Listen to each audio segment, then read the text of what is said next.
السلام علیکم ورحمۃ اللہ وبرکاتہ. نحمد و نصلی علی رسول الکریم. اما بعد، آج کے اس تقریب میں میرا موضوع سکن ہے. یوم آزادی ہم کیوں مناتے ہیں؟ چمن اپنا، وطن اپنا، زمین آسمان اپنا. چمن اپنا، وطن اپنا، زمین آسمان اپنا، جہاں میں سب سے پیارا ہے ہندوستان اپنا.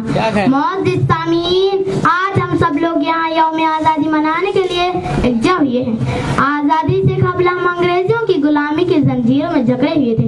انگریز حکمراں بھارتیوں پر ظلم و ستم کیا کرتا تھا. مسلسل جد و جہد اور قربانیوں کے بعد ہمارا ملک 15 اگست 1947 کو آزاد ہوا اور بھارت سے انگریزوں کا حکومت کا خاتمہ ہوا.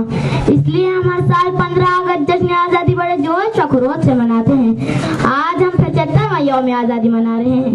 آج اس خوشی کے موقع پر ہم خلوص محبت کے ساتھ آزادی کی لڑائی میں حصہ لینے والوں کو، وطن کے عظیم رہنماؤں شہیدوں کو یاد کرتے ہیں، جنہوں نے اس ملک کی آزادی کے لیے اپنی جان قربان کر دی، ڈنڈے لاٹھیاں کھائی، کئی بار جیل گئے، اپنا سب کچھ اس ملک کی آزادی کے لیے قربان کر دیا. آزادی کی لڑائی کی شروعاتی دور کے متوالوں میں بنگال کے نواب سراج الدولہ، شہید اعظم میسور ٹیپو سلطان، شہید مولانا احمد اللہ شاہ جیسے بے شمار رہنما شامل ہو. ان کے بعد آزادی ہند کی تاریخ کا نہایت ہی انقلاب آموز باب ہے. ریشمی رومال تحریک اس تحریک کا ہی نتیجہ تھا کہ کیا مسلمان، کیا ہندو، ہر کسی کے دل میں ظالم انگریزیوں کو بھارت سے بے دخل کرنے کی خواہش پیدا ہوئی. اس طرح آزادی کے اس تحریک کو شہید اشفاق اللہ خان، شہید بھگت سنگھ، مہاتما گاندھی، مولانا ابوالکلام آزاد، پنڈت جواہر لال نہرو، ڈاکٹر امبیڈکر وغیرہ نے آگے بڑھائی. آزادی کی لڑائی بھارت ملک کی لڑائی تھی. انگریز ہمارے اس اتحاد کو دیکھ کر بھارت چھوڑنے پر مجبور ہو گئے. ہمارا ملک آزاد ہو گیا. آخر میں شعر کے ساتھ اپنی بات کو ختم کرنا چاہتی ہوں.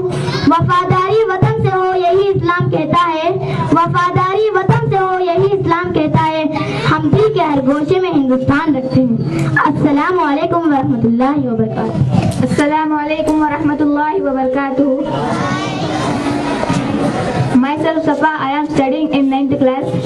Respected sir, teachers, students and my dear friends, chief guests, very warm morning to all. Today is a special day for every Indian. On 15th August 1947, India got its independence passed back in 1947. Was on this day that India gained its independence from United Kingdom and freed itself from shackles of colonialism with such toil and tyranny. India fought for itself with such independence for about a decade. Let us all hold our hands together and bow in trust all those heroes who had bravely fight to give a generation full of freedom, justice, liberty, unity, equity and fraternity. May we live a better future with an embellished with high hopes, growth and positivity. Wishing you all a happy Independence Day. Thank you for giving this opportunity. Assalamu alaikum wa rahmatullahi wa barakatuh.